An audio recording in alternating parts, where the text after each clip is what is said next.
All right, we're back. Jeremiah 17. It only took us, I don't know, 10 years to get back here. A lot has happened. A lot has happened. But we've started our book series and now we're moving through Jeremiah. At first, I was kind of, we've talked about this a little bit before with this pacing through Jeremiah. And yesterday, when I was looking at Jeremiah 17, I was like, you know what? Maybe it's not about the pacing through Jeremiah, but it's about the information that needs to be drawn out of Jeremiah. And I think if I was dedicated to chapter pacing, then we wouldn't find nuggets like the one I found, or we have found in our investigation of Jeremiah, but like the one I found yesterday. And I'm starting to reframe how I'm seeing Jeremiah. I remember when we first started the Jeremiah series, I talked about this idea that when you're in a particular study, like we're reading all the time, we're taking in information, you go to studies. But when you're in a study, or even if you're learning from a teacher, online or in person, your fellowship, you are in their process. And through their process, you should be gathering tools.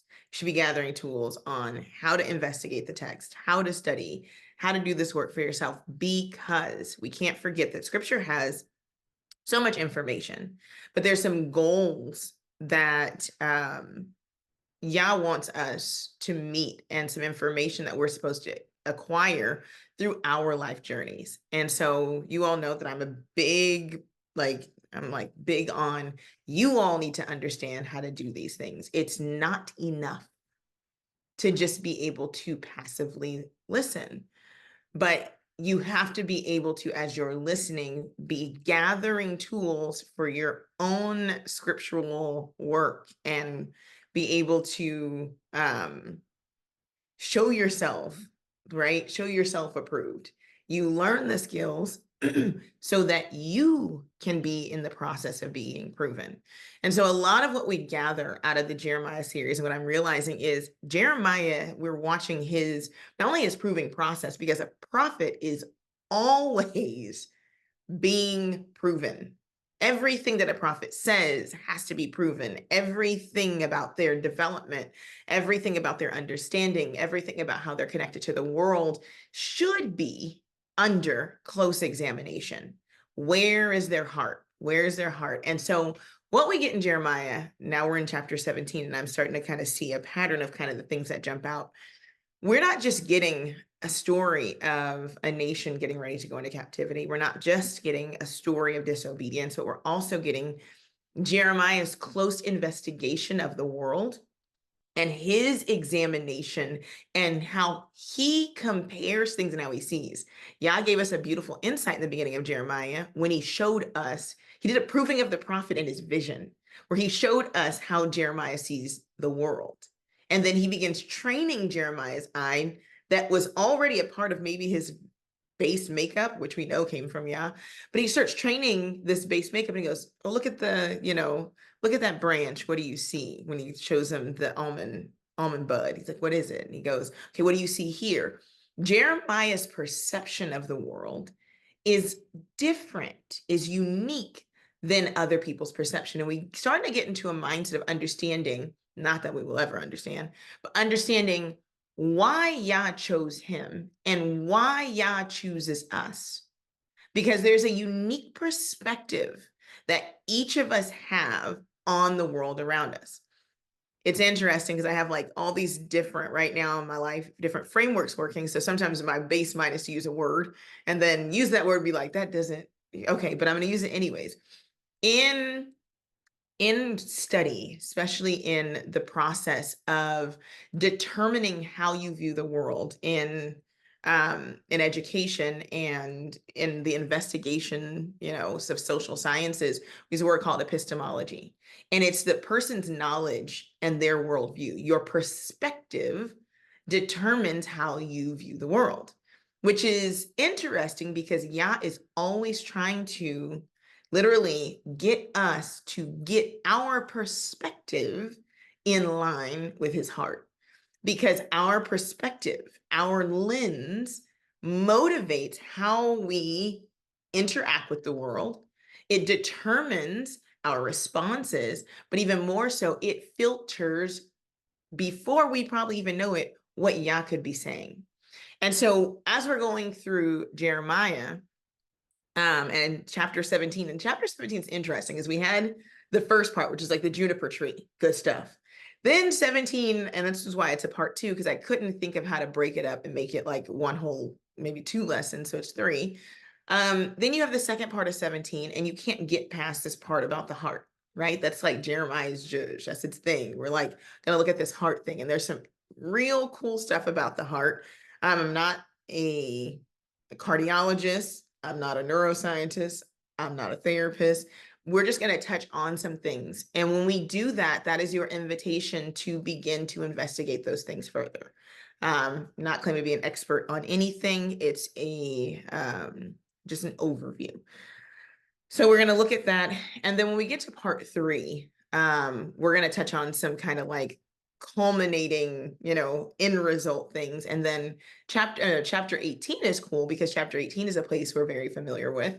And it's another hands-on example. Jeremiah has a lens. He sees the world, and through how he's literally seeing the world, Yah is giving him information. And so chapter 18 is the potter's wheel. We all know the potter's wheel. We've heard so many different the potter's house, and he goes and he watches the potter at the potter's wheel. We've heard stories, so we're going to go into that. But I believe that taking our time through chapter 17, as we're doing, is going to give us a better understanding of why Jeremiah keeps having these practical moments that have deep spiritual influence. And it's going to help us to approach life not with such criticality that we can't understand things or we get confused, but with an open critical lens so that we can then investigate what's happening and we begin to ask the right questions, because we sometimes get stuck in the question.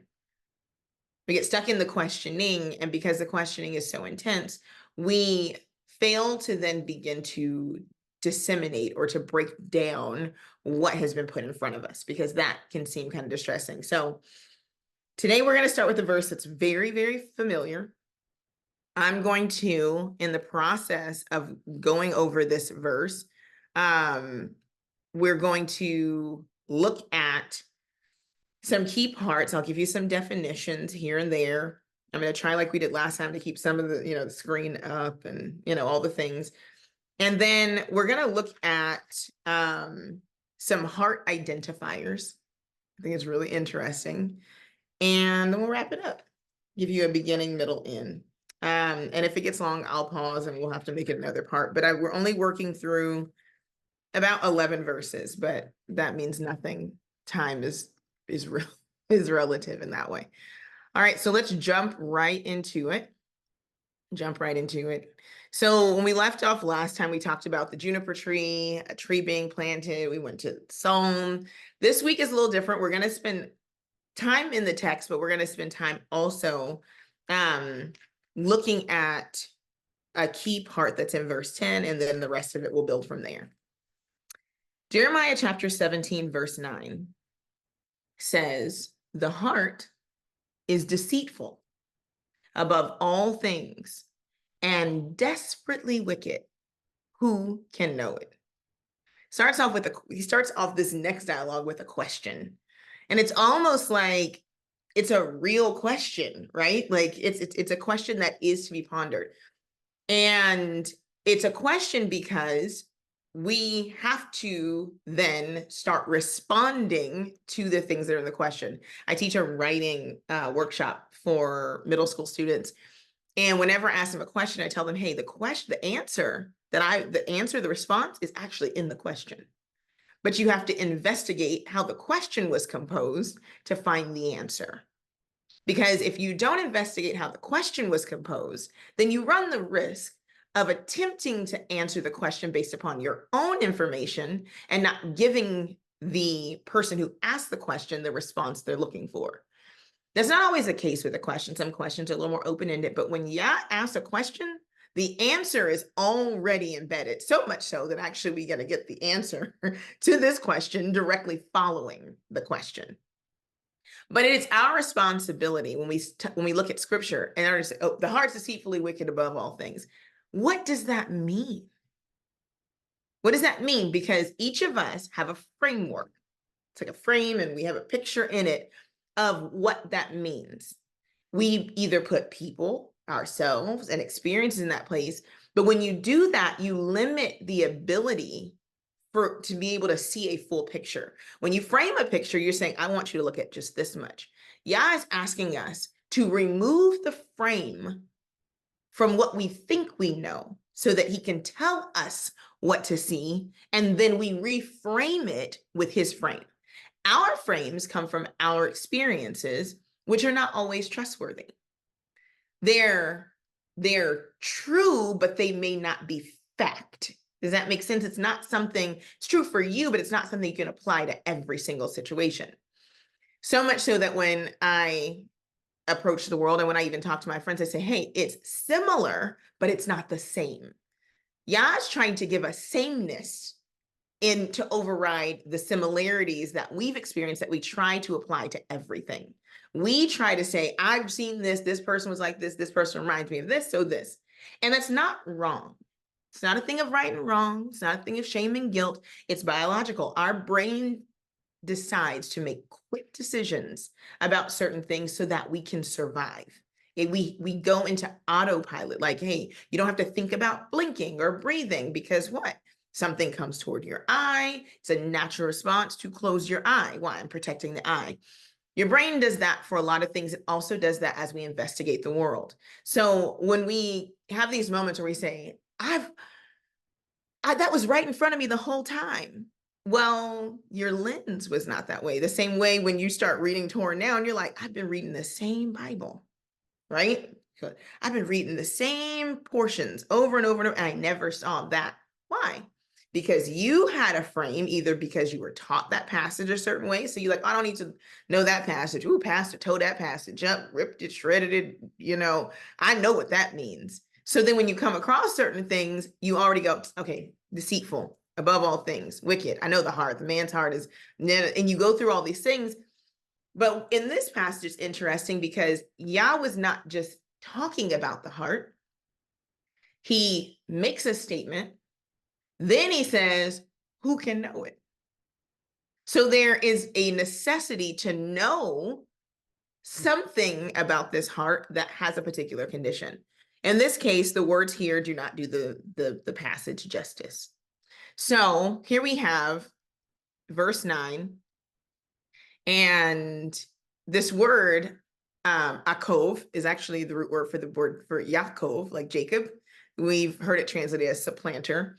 In this particular case, it is dealing with the heart. So when you take something, you put it into context, right? What is it talking about? How is the heart a supplanter? How is the heart, I've used this word, fraudulent, right? How can the heart be fraudulent? So here we have the heart, which is lev, and we've gone over this word, but it means the authority within. But I'm going to push back on myself in previous teachings, and we're going to look at this idea of a heart as not just this idea of something that's cerebral, that's just mental.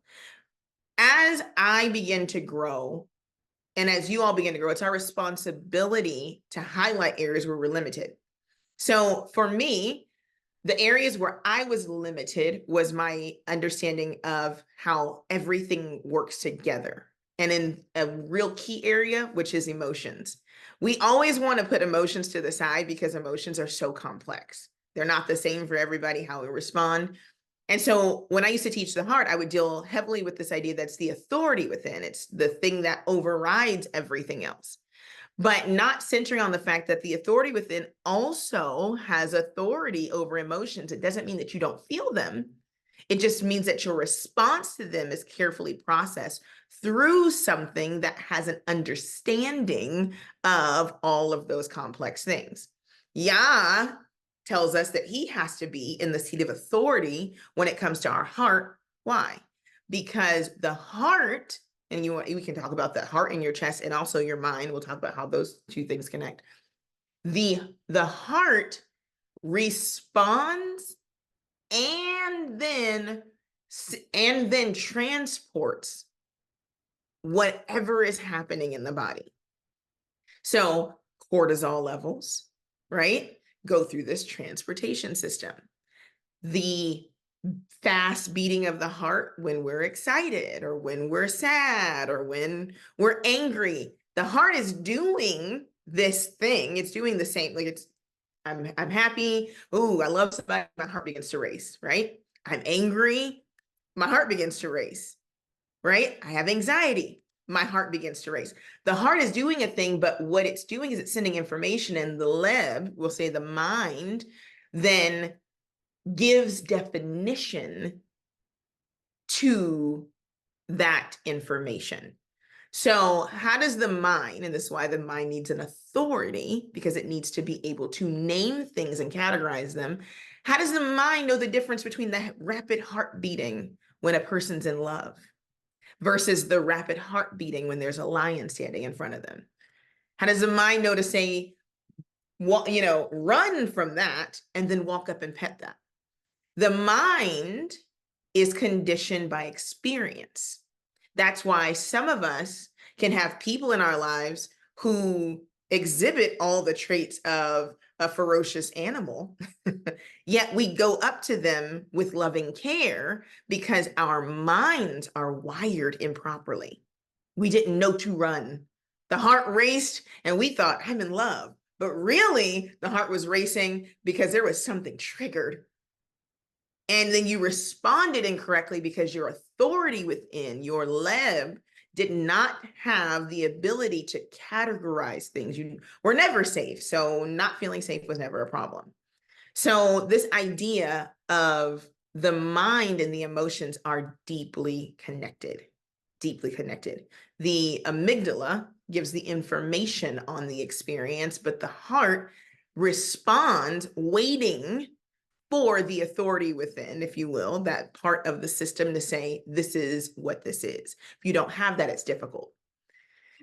So, in his infinite wisdom was like, the heart is deceitful of all things.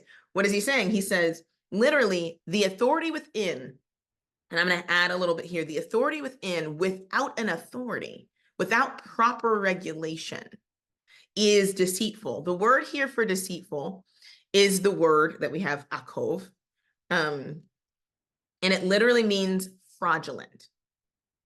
And a fraud is essentially something that sits in the place or gives false information when you're expecting truth, when you're expecting it to be giving you the real thing. And it's fraudulent because it's only fraudulent when you think that the thing that's giving you the information is a seat of authority. Now, if a person comes up to you and you know they're a fraud and you know what fraud they're trying to run on you, it's not much of a fraud anymore. It's just a liar. But when you trust in the fraudulent thing, the thing that is false, the thing that is giving false information, the things that is overriding what is true, and then you listen to it, that's when you find yourself in the middle of the fraud. Now you're having the fraud enacted on you. So the verse says the heart is fraudulent, meaning that emotions, the things that are happening, are not factual until they are known. That's why it's important. We say, you've heard people in psychology or coaches or in other spaces say you have to name it. Naming that thing then brings it back under the authority of truth. That's what it does when you name it. So if you have a thought, a feeling, you then identify it and then investigate what has been identified. But the heart on its own, the authority within that man has as a base, is already corrupt. The heart has so many unknown depths and deposits. It's like an ocean or the wilderness, a space of unknown variables only successfully traversed by one who is skilled in navigating the mysteries of it. And this comes through experience and watchful vigilance. That's why we're told to guard our hearts, guard our minds, guard. Why? Because out of out of these flow the issues of life. Why? Because there is this system that's happening. And if you're not willing to investigate what this is, why it's here, why I'm experiencing it, if you're not willing to feel the feels and go through the process, then you run the risk, and it's a very high risk factor of being deceived, because your own heart and your own mind and your own emotions, without label, being allowed to run amok, will deceive you, and they will steal your life. Literally steal your life. So he says, the heart is deceitful above all things. The things isn't even there. It's just above all. Whatever you think is fraudulent, it's above all of that. Why? Because everything that exists is literally filtered through the mind, through the heart, through your internal experience. That's why you can see a person have one experience in a space and another person have a completely opposite experience in that space, and it's all based upon their individual wiring and perception. Where one person can jump off of, bungee jumping free, carefree, why? They don't have the same fearful wiring as another person. It will deceive you. So that's the heart. It is deceitful. And then this part, because some people put these together, they say the heart is desperately wicked and deceitful. It says, and desperately wicked. It's interesting because this idea of desperately wicked is another word that, I don't know, they could have just put incurable, I think, but maybe that wasn't a word that King James wanted to use. But the proper translation here would be incurable. The idea that what the heart is experiencing, you can't cure. There's no cure for the way that we are wired. And not to say that there's not a cure for, I'm going to say, I'm going to stick to it, stand on business. It is incurable. When something is incurable, it means that you are always in treatment for that thing. There are certain people in the world, right, who have dis-ease, and that dis-ease can be treated and then completely gone. Like if you get a rash, they say you get poison ivy, there is a treatment, a cure, and it's going to go away. And if you no longer come in contact with, let's say, poison ivy or poison oak, that rash won't come back. But then there are some things that, and I'm going to skip and just go psychological. There are some things like personality disorders where there's no pill and there's no cure for it. There's only constant treatment to keep a person in a space of behavior modification, understanding their reaction and their interactions so that they can keep the thing that is incurable to a manageable minimum. It's interesting because it's in this world today, we always look at people and go, there's something wrong with that person, something's wrong with that person, something's wrong with that person. Religion tells us to point out people's flaws. I'm going to flip it back on us. As humans and as individuals and the collective of Israel that's inclined toward disobedience, we have in us an incurable dis-ease. And I say that not to frighten you, but to make you vigilant. We can never get on autopilot. We're like a people with a personality disorder. We have to always be in treatment. We have to always be in Yah's word. We have to always be at Yah's feet, because as soon as we begin to get comfortable, this incurable disease becomes less and less manageable. And then the ugly parts of us that are incurable begin to dominate. It's that flesh and spirit battle. It's incurable. God's like, I'm not going to eradicate it. It is the reality of who you are that draws you to me. And it is the fact that this is incurable that keeps you with me. Because those of us who have a heart, like a true desire for Yah, we don't like the version of us that's not attached to him. It makes us anxious. It makes us depressed. It makes us feel detached. We feel like we don't have a friend in the world. We feel so disconnected because we understand how desperately necessary our relationship with Yah is. So if we trust our own heart, our own intuition, our own feelings, then we are put in the category of now being overrun by our incurable wickedness. If we trust in our own selves, what we will get is this, and the word here for wicked is not ra, it's not bad, it's not dysfunction. It's different than dysfunction. It's the idea of, like I said, it's an incurable feeble sickness that is only managed when it's in proximity to, distant, we begin to decay quickly. And when we come back, he then does this repair. So this is interesting. When something doesn't have a cure, you see a physician or a practitioner regularly for management. The management of the heart requires a regular visit to the physician, right? If you had a heart disease that you knew, if you had to get your blood filtered, dialysis, you're on a regular schedule to have this particular treatment. And when you see the physician tells you what you're working with. We all have the overall incurable disease of humanity, and this idea that we're inclined to be a certain way, and we're working against the base nature of the flesh to get it to be in compliance with the Ruach. We all have that, but each of us have individual things that then are a response or are the symptoms of this incurable disease, this incurable, desperately wicked, deceitful heart. Each of us have something different.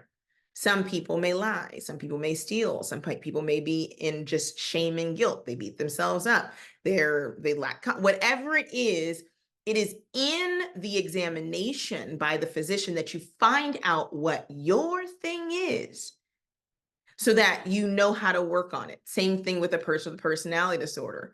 You go to therapy, they tell you, this is what you're doing to the people around you. So when a person says you're doing this, it's true, and this is how you modify that behavior. And it is the hope that with the behavior modification, it gets easier and easier and easier to do the right thing over and over and over again. That's what we do. When we do what is right, it becomes more of a second nature. We begin to shift our nature into the nature that is necessary for us to be a part of a collective and collaborative community. All right, so then the verse goes on. Who can know it? Because after you know all that, you're like, well, hey, got something wrong with me. It's incurable. Who can know it? And Yah never leaves us out there in the dark. So this is where this part gets a little cool. I'm going to pull this down and we're just going to kind of talk to you with my face on the full screen. So verse 10 says, I, Yah, search the heart. I try the reins, even to give every man according to his ways and according to the fruit of his doings. I don't think we're going to make it past this verse. I'm just going to let you know. It just happened as I'm reading it. So this is where this gets kind of cool. So I'm sitting here the other day and I'm reading this, and so many things are popping out. First thing is the love of Elohim that knows that there's something incurable wrong with you that you don't even know. And then even when you do know, you don't want to deal with it, that says, come here, that can kill you. Let me point out to you what that is. Come close. Is beyond me. Because many of us have people in our lives that are okay with us having the incurable thing because it's similar to their incurable thing, and it lets them stay sick and it lets you stay sick. And as long as we both sick, nobody has to say anything about it. Yah loves us more than we love ourselves because we know something is wrong with us. We know it's like, why can't I move past? Why am I just, why?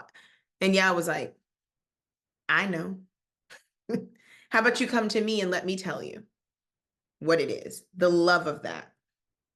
And so I call this verse, Yah identifying to us what we working with. Let me show you what you're working with. Let me show you what you have. And it's never just the bad things. Yah's not trying to draw us close to point out everything that's wrong with us. The beauty of this passage, and you will never look at this verse the same ever again, because I won't. The beauty of this is that Jeremiah, because of his lens and what Yah says, is able to open our eyes to something. And that's why the language is important, because it's not here on the surface. So he says, I, Yah, and he says, search. The word here for search is the word hoker, which means to search something out, literally meaning to investigate it. That's how I got the idea of the investigation. It means to investigate it. And we talked about this in similar series when we went through like, I'm trying to purge me and other things where there's a process to it. There's a process, there's an examination process. Yah is never going to just say, and this is it, and this is it, and this is it, because we don't learn that way. Humans don't learn that way. If you give somebody the answer, they learn nothing. If you teach them the process, they've learned everything and they're no longer indebted and they can do it themselves. Yah is a master teacher. And every good master teacher instructs the student to be able to then take on the position of being the investigator and the identifier. So you have to then feel the heartache. You have to feel all those things that we don't like to feel, because then you become the expert on your experience. And when you're the expert on your experience, you end up in this really interesting place. It's good and it's bad. The good thing is you're an expert on your experience because you say, I know what's wrong with me. But the bad thing is that's when you run the risk of being given over to a reprobate mind, because you know, because you've had the experience, this thing has broken your heart and you're still doing the same thing. So it's intense, because that's why when if you were a teacher, or if you've had your kids or whomever you're in the process of instructing, and you've taught your children how to sweep a floor, and then they say they swept.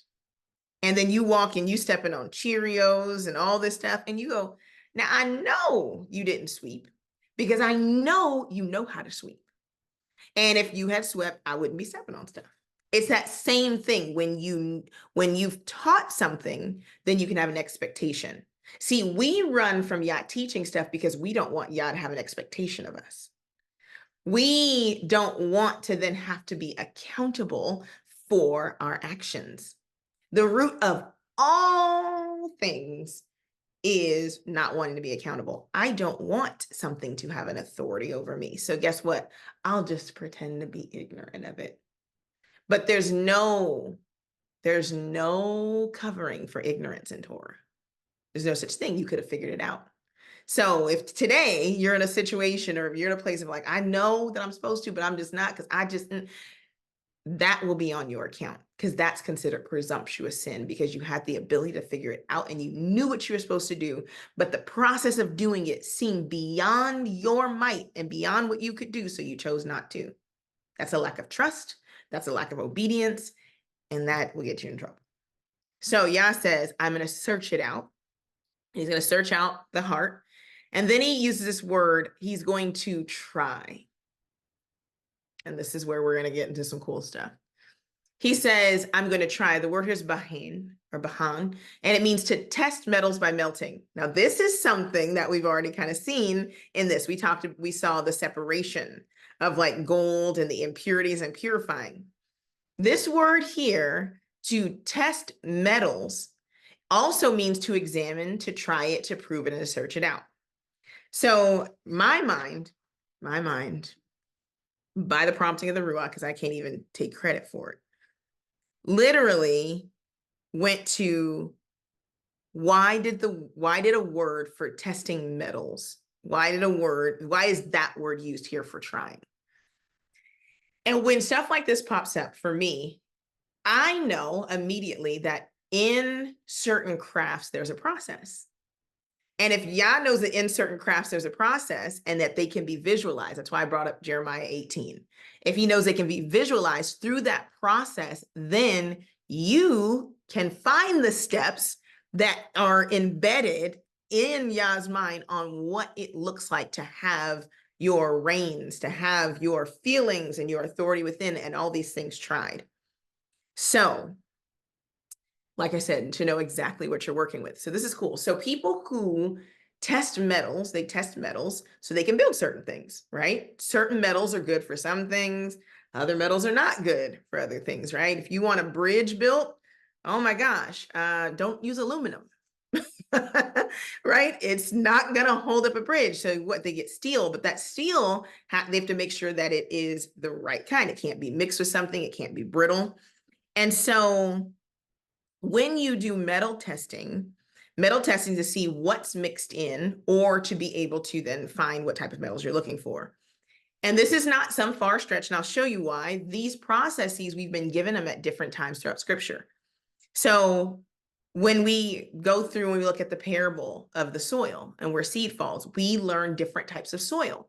And learning those different types of soil and being able to say, okay, what type of soil, is in the pathway, it's packed down. So when you go out and you're walking, you go into a garden, you're like, okay, this is, I'm not going to plant anything right here because this is my footpath. And I know that this particular ground is going to be trampled. You need to be able to move around. But if seed fell there and it starts growing, right, you know that it came up in a place that was unfavorable for growth. You have an area that you've carefully chosen for your seeds to grow. That's the place where you put your rows or, fertile soil.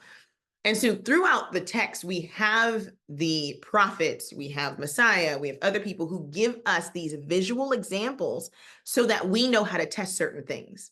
So when you see a person, and especially when you're in like church or in those religious constructs, you would see a person come into the, church and they like, oh, I love God, and they sign up for all the ministries, and then a few months later they're gone. And immediately your mind goes, oh, they fell by the wayside, or they fell into the thorns where like the cares of the world choked it out. You begin to make these certain you made connections between what was happening and these parables or these understandings, even though many of us at that time probably had never gardened, but the visual that was in your mind allowed you to look at the world and begin to examine it. So the same thing with here, the intent of the heart can be seen in how metal is tried. Check this out. When metal is tried, when it's tested to see if it can be used for certain things, it goes through these processes. The very first one is called the surface appearance. It literally is called that, like on the little metal testing thing, the surface appearance. And literally it is, what does it look like to the eye? What does it look like to the eye? And does it look like something similar? And so when Yah's dealing with the heart, and when we are looking at people, when we judge them, we normally start off right here with the surface appearance, right? And we look at what we can see. And we know that that's not Yah's ideal way of viewing things, because he tells that to Samuel. He was like, man looks at the surface. I dig deeper and I look at the heart, right? So when we're testing and we're investigating not only our hearts, but the people that come into our life, our first step is normally look at the surface appearance. And it requires the surface appearance always in metal. And then in this case, when you're looking at the heart, when you're testing the heart, it requires a follow-up test because the surface appearance lacks reliability. You cannot trust what something looks like on the surface. If you guys have ever seen pyrite, which is the common name is fool's gold, and real gold, on the surface, they look the same, but they're not the same metal, right? The next thing for metal testing is a spark test. So what happens when the metal is put against something and is literally rubbed vigorously? So that same thing then applies to the heart. The second part of the test is then a spark test. Is there anything there? What happens when it's then it's put in an abrasive situation? A lot of us will find the impurities in our heart when we're put in situations that rub us the wrong way. That's not a bad thing. It's when you stay in that situation that makes it difficult. So Yah's saying, I'm trying it. So the first thing is I'm gonna look and say, okay, on the surface, you all right, rich young ruler, right? Second part, I'm going to then try you by then rubbing you against some things that may set off some sparks. And then I'm going to see then what your response is. Then the next one is a chip test. The metal tester is then testing to see how the metal chips. Some metal is softer, some metal is harder than others. Hard metals don't tend to chip as easily. Metals that are refined and proven and have a certain amount of purity don't tend to chip easily. So then same thing with the heart.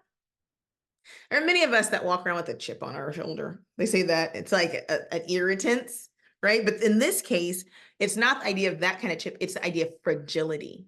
How fragile is your heart? Yah then tests the heart for fragility. And it's interesting because there's a difference between fragility and soft. See, when you're fragile, you break at anything. Everything runs the risk of setting you off base. Softness is the ability to be able to take some things and then be able to respond in a proper manner. So this idea of a chip test of fragility, we cannot have fragile hearts because, well, you can see it in Jeremiah. If he has a fragile heart, the fragility will cause him to break.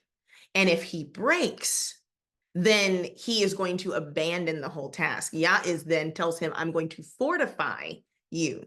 I'm going to put a boundary on you. And then I'm going to get you to understand the areas of your fragility. And I'm going to build them up in me, not in you, not in your experience. I'm going to let you know that you can trust me. And that is the thing that then is going to resolve the issue of fragility. The next thing that Yah tests, and in this same case, the metal tester would test, is a magnet test. So what does your heart attract to? What attracts you? So you could have gone, okay, surface appearance, good, spark test, okay. You do good in situations where you're rubbed abrasively, chip test, you're not too fragile, but then you're a little magnetic. You got a little something that attracts you to things that are not pure. You have an impurity in you that attracts you to outside things. Yah then looks at that. And then that becomes a thing that is then worked out of the metal to get the metal pure. It's interesting because at a base level, we're all magnetically drawn away from Yah. And Yah has to literally change the polarity, if you will, of the magnet that exists in us for us to be drawn toward him. And it's only through this examination process, through our reins, our emotions, our feelings, and everything being brought to the table that our attraction begins to change. Many of us were like, we were attracted to certain foods, attracted to certain, now people, I know a lot of people who are single, like, I don't even know if I'm a date because I'm not even attracted to the things that I used to be attracted to. I don't even like going to places I used to go. Why? Because now that I am with Yah, the things that used to attract me don't attract me anymore. And it's almost sometimes it kind of catch you off guard, like, oh, I don't even have the same palette I used to have. I don't even have the same desires. So Yah first, though, has to test your attraction. That's why we end up in certain situations, friendships, fellowships, so forth. Why? Because Yah's like, you don't know the things that you're attracted to. And if I just told you you're attracted to this, you'd be like, okay, but if I let you go in a situation and let you experience it, and then I show you that that's not me, then if you love him, immediately that attraction it's gone. It's like, oh, that wasn't you. Now it's so bad that most of us are like averted. We go so far, we're like, I am repelled. Like when you take two magnets and they're the same chart, you try to put them together and your hand does this, and you're like, even when you try, once Yah identifies to you what you're attracted to that's not him, even when you try to put them together, it doesn't work anymore. So you just let it just go. All right, the next one, when you're trying to test metal to see what it is, what the contents are the torch test. Being put through fire. Being put through fire. See, because some things, you don't have an attraction. You don't have this. So then, yeah, the impurities that some of us have because we've been on this refinement journey, and this should be all of us, is that you can't see it because it's so small. It's so embedded into your heart and who you are that most people, even ourselves, have just accepted that that's just a part of who we are. This is just a part of the composition of who I am. And it really isn't really bothering anybody, and everybody get but Yah is saying, I want that too. I want that out too. You're like, that's the part of me that makes me me. He's like, I want that though. I want to, and if it is a part of you that makes you, then I need to try it. Let's really see if that really is you. Let's see if it really stands up against what I require of you. Yeah, maybe it's not something that's bad, not dysfunctional, but is it going to inhibit where I'm taking you? Let's see. And sometimes we have to go through that so that we understand how we're supposed to be aligned to Yah. We don't understand what we're going to be used for until we get ready to be used. A steel beam sitting in a yard doesn't know if it's going to be a railroad track, doesn't know if it's going to be for a skyscraper. So it has to be in the position, and it has to be tried for whatever the master, the designer, intends for it to be used as. So we can't say, oh, I'm good, I'm steel. It's like, but let me make sure that this steel can stand the weight of what I want to build with it. And so when we go through the torch test, it's an opportunity for our hearts and our authority within to be fortified, for us to know too. It's not just for the building, but it's for us to know that when Yah starts building us and building upon the structure, we know that we have been through it. It's necessary to have a strong amount of intrinsic belief and knowledge about what Yah is doing in us, because other people will say, you sat in that steel yard for 40 years and now you think you just gone. So you think you just gonna change it up? It's like, no. I was selected to do this work because I'm the person for it. You have to know that when Yah calls you. A lot of us don't embrace what Yah is calling us to do and the work that Yah is calling us to do, because we, first, don't know what the end result is, but second, we don't believe that right now is a time for us to be doing that thing. We're like, well, why now? With this, he's like, but this is what I've been working on. I've been taking your heart and your life through this test so that you can do this very thing. But I've given you those experiences. And that's why we have to be careful of how we handle people and their experiences. Just because we don't understand them, just because we don't agree with them, you don't have the full picture. You don't know what it took to get a person there. Hadassah and I were talking yesterday. That's how I got caught up, and the notification was a little wonky. It's all our fault. But we were talking about King David and how he was anointed at about 15 years old. And he ran from Saul for about almost, I would say 14 years. 14 years of being amongst foreign nations, 14 years of having your family torn apart, like all of these things that happened. But those 15 years where a person could have looked at him, the nation, the Israel, they got divided. They couldn't stand David. Oh, he's a rogue. He's trying to, like, literally, you had armies and people pursuing him because what was happening to him made him look wrong. But that was necessary so that when he led his king, who could sway David away from what Yah said when he didn't have nobody else but Yah? Sometimes our experience of being put through the fire is so that we know, like we know what we went through. You know your experience. You know why you made the decisions you made. You know where you were. And even if those decisions are uncomfortable for people to watch or to see, it doesn't matter because Yah is in it. Yah knows the full picture. And so that torch test and being put through the fire is so necessary because it then allows you to be refined from the inside out, and you can stand up against anything that tries to throw you off of what Yah has for you. We have two more. This one's interesting because it kind of goes back to the emotional, mental, psychological. There's the chemical test. Some metals can go through all the other tests, but then if they have certain chemicals put onto the metals, certain things will bubble up on the surface. And for all of us, there's no person that gets out of this. We all have things in us that were either transgenerationally brought in from our ancestors, or things that trigger us from our own experiences that cause certain biological, chemical, mental responses to happen. Yah is concerned, if a metal tester is concerned with all these levels just to use metal, how much more is Yah concerned with all these levels to use you? So he's like, I have to make sure that chemically, mentally, you have your triggers and all these things also. You understand what they are. Doesn't mean that immediately everything changes, but it's so interesting how just a little information, just a little knowledge about something. You see my eyes go big. The dog walked in. I was like, what's coming through the door? My internal response is triggered.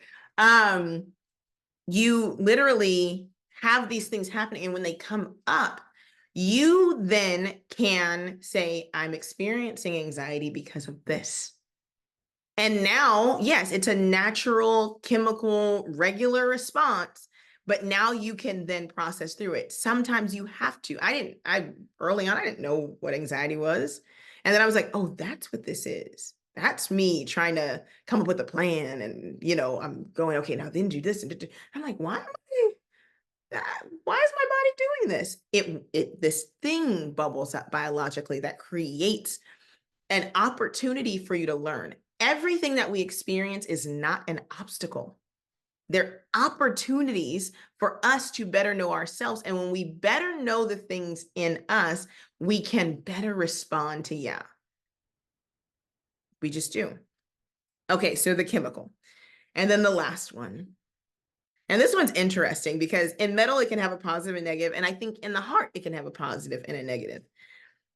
The last one is the hardness test. And it's interesting because the hardness test for metal is one of the most accurate identifiers of a particular type of metal.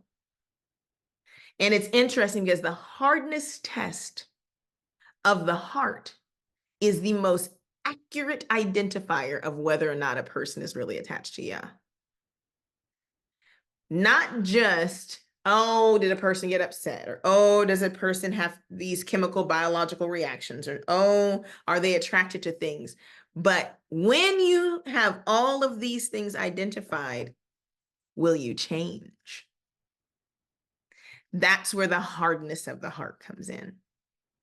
Because when the heart is hard, it doesn't want to change. You can have all these things identified. You can have all the therapy and all the conversations, and you can say, oh, no, I agree. That's definitely a problem of mine. And then you go back year after year, day after day, moment after moment, interaction after interaction, and nothing about the composition of the soil of the heart has changed.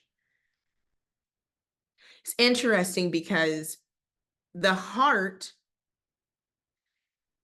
can, it's so much here.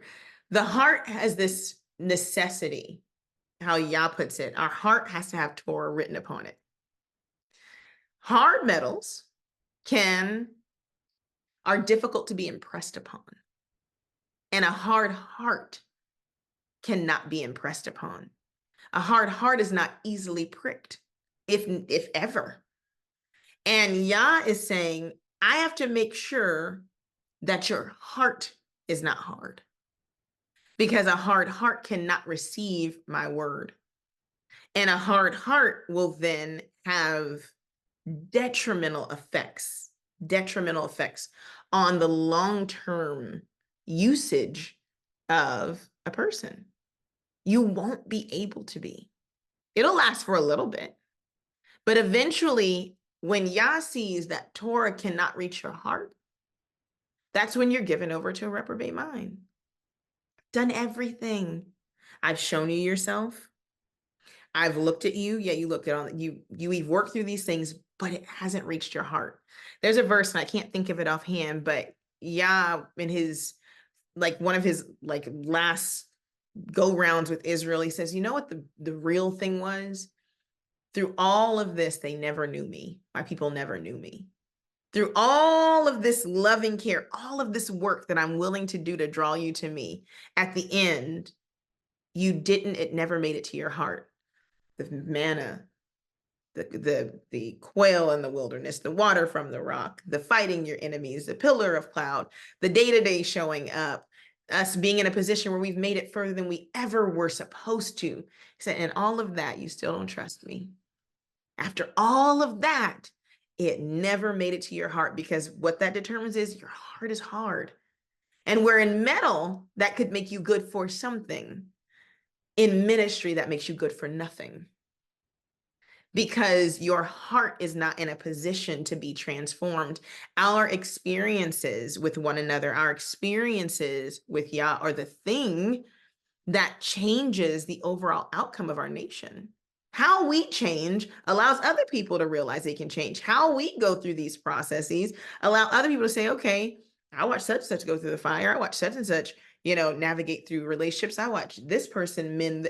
I know it's possible. I know what Yah can do. But if we never are a willing and yielding vessel to the process, then Yah is like, I have to move you out of the way and then put somebody in a position that is, because I need the world to see what I can do in people just like them. If you hide, if you pretend, it doesn't work for the process. It's not about us. So when we want to hold on to the shame and the guilt and the past and who our parents are and what they did, and Yah was like, that ain't even what it's all about. Remember, they asked the question, they said, so who sinned so that this man is this way? Was his mother, his father? He said, how about neither? How about he's like that so that I can do something? And how about your experiences are the experiences that they are so that he can do something? Can that be what it is? Can it just be what it is?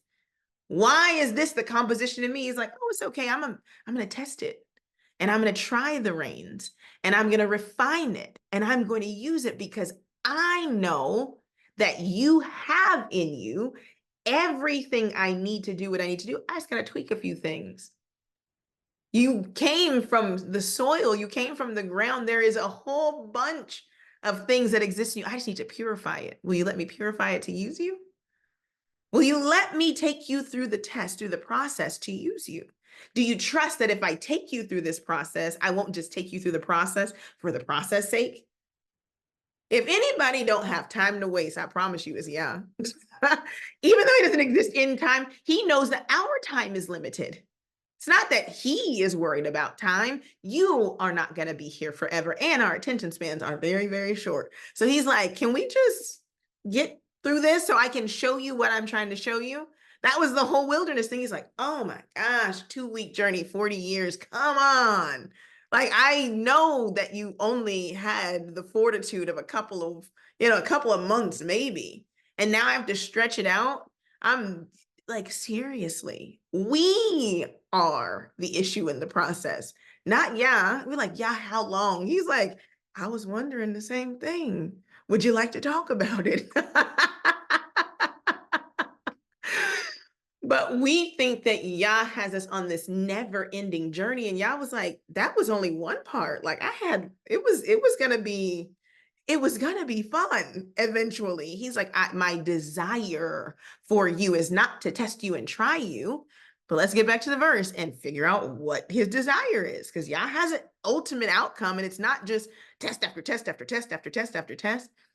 He says, I, Yah, search the heart. I try the reins to do what? To give every man, give every person according to his ways. Interesting here, because ways is not like, it's the way you act. It's not those kind of ways. He's saying to give every man according to his path. It's the word direct. It's to give every man according to their path and according to the fruit of your doing. So if you know that Yah's trying me, I'm going through this process, and all this here is so that Yah can literally give me what I need so that I can actually do what I know in my heart I'm supposed to be doing. He's like, I'm just trying to send you through the basic training so I can give you a little care package. And you know what the path is? Your path in righteousness is supposed to be blessing. It's the first part of Deuteronomy 28, not the second part. I'm going to give you a field so you can grow food. I'm going to give you cattle. I'm going to give you children. I'm going to give you all of these things, whatever is necessary for your journey. If it's the position, if it's the accolades, whatever it is, if that's what's on your path so that Yah gets the glory, he's like, I'm going to search your heart. I'm going to try you so that I can give it to you. That's your path. Your desires are not there for no reason.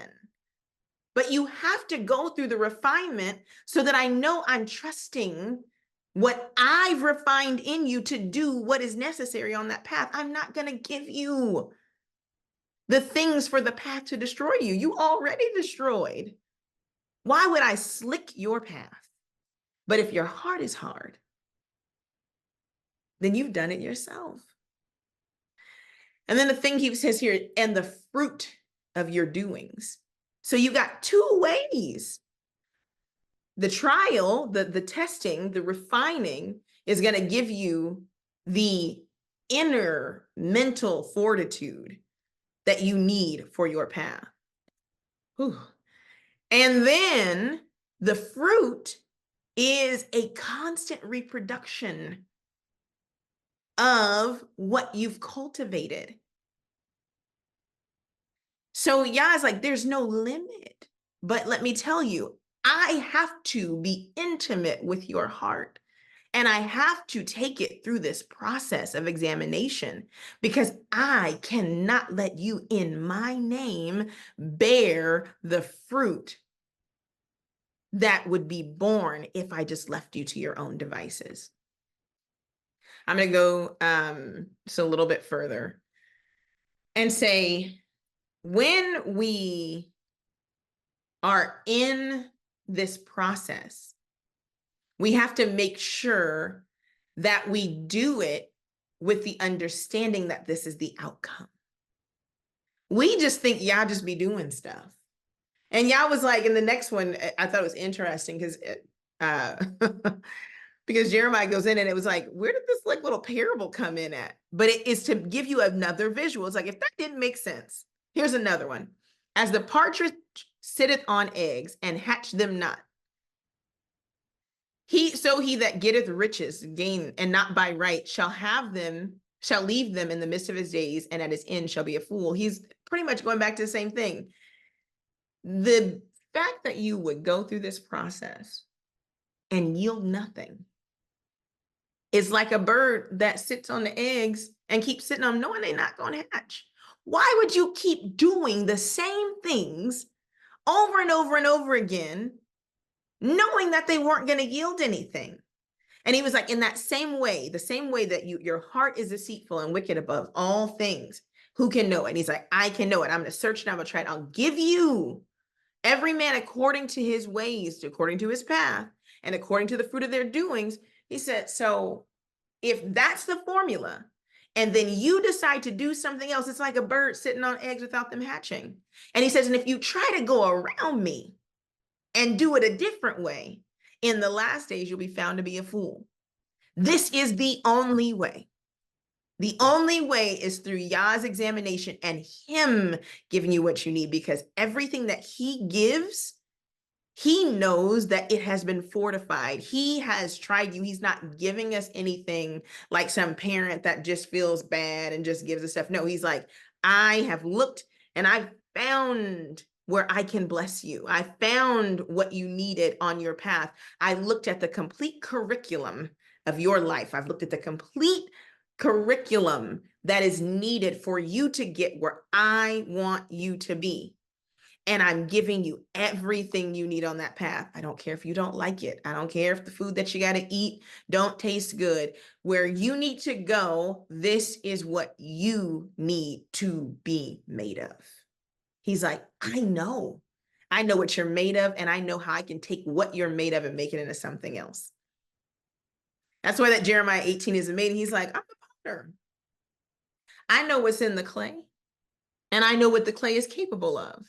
And I will keep remaking this clay until this clay yields to the process and turns into exactly what I want.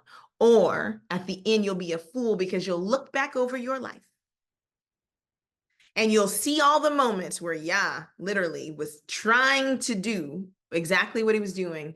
And guess what? You'll be a fool. Because Yah literally, you say, Yah was really trying to get me to da-da-da-da, and I didn't want it. And I couldn't yield to it. I didn't want the examination. I couldn't let it go. I couldn't let it go. And Yah said, and I had everything for you according to your path. And if you would have did according to your doings, so that means that everything that you have right now is according to the path you've chosen. And if it's against Yah, then that's what it is. And everything that you don't have is because you don't have fruit because you haven't done anything. Which should be a huge wake-up call for us to immediately sprint for examination. If you knew that examination was going to get you into, the NBA or the NFL or to whatever else, you would sprint to the examination. Examine me. I'm fit. I'm ready. But when the examination is to be put into Yah's work, we don't sprint to the examination because the overall thing is that we don't see value in the process. And Yah is trying to change our hearts so that we see value in the process of his refinement and examination. Because when Yah examines, and I'm going to end here, when Yah examines us, we get the opportunity to be in his presence. We were talking the other day, and I don't know if you guys remember this movie, but I'm using this movie as an example. There's other examples, but this movie is just in my mind. The movie Love and Basketball. Remember when Monica, the basketball coach, is like riding her, and she's like, she don't like me, man, right? And she was like, if I didn't like you, I wouldn't be wasting my time. The reason why I'm riding you is because I know what you're capable of. I know what your potential is. We are running from Yah because, Yah is dangerous. And he's like, you know how many other things I could be worrying about besides you? But because I love you and because there's something in you, I'm taking out time and asking you, the Elohim of heaven and earth is asking you to come under examination so that he can use you. And you're like, me? Why me? No, get somebody else. He's like, but this is what you said you wanted. Yah, use me. Yah, fill me up. Yah, restore me. Yah, bless me. And he's like, okay, come on. And you're like, oh, no, actually, it just sounded really good. With my mouth, I've drawn close to you, but my heart, no, you can't examine that. I'm sorry. See, we look at that verse and we're like, why did I say that? We do it. He's like, I'm literally asking for intimate time with you. And yes, the intimate time is going to come with reverence and with change, but guess what? The time and the change and the work is going to do something so great in you that the next time you'll be willing to come easier, and the next time till eventually you won't ever leave. To where now we can dwell with one another without disruption because of how you yielded to the process. That was David's fear. He's like, oh, please just don't take the present. I can't deal with that. We have to get there because how quick then the process becomes, and how much more effective are we for others? That's all I got. I told you, I thought we was going to make it. We didn't make it. But we do now understand what this process is and what Yah is asking of us. And sometimes the simple explanation that exists, just a little cover under the text, is like, oh, you just want to just check on me. You want to surface check, or you want to, whatever it is, whatever the check is, that the ultimate outcome is so that Yah can give us what we need for the path that's laid out for us. That's what we're asking for. That's our prayer. I need you to give me what I need to do what's laid out before me. And he says, all right, well, let me examine you and see what you need. You wouldn't put your car on the road for a 3,000-mile trip without examining it to see what it needs, but you want Yah to put you to work without examining you to see what you need. You need a tune-up. You need an oil change. You need the spark. Why? He's like, I want you to make it safely to the destination and safely back. I don't want the journey to destroy you. So let me give you the things that you need. And then also let that obedience work in you so that I can continue to allow fruit to bear, so you'll always have something throughout the whole journey. What a loving Elohim. He's like, I just want you to know I got you. Like, dang, okay. Deep breath. Okay. And we go into it. All right. We're going to pick up next week. And we're going to pick up on verse 12. And we'll make it all the way through. We'll make it all the way through to the end. We'll put it all together. And then the following week, we're going to jump into Jeremiah chapter 18.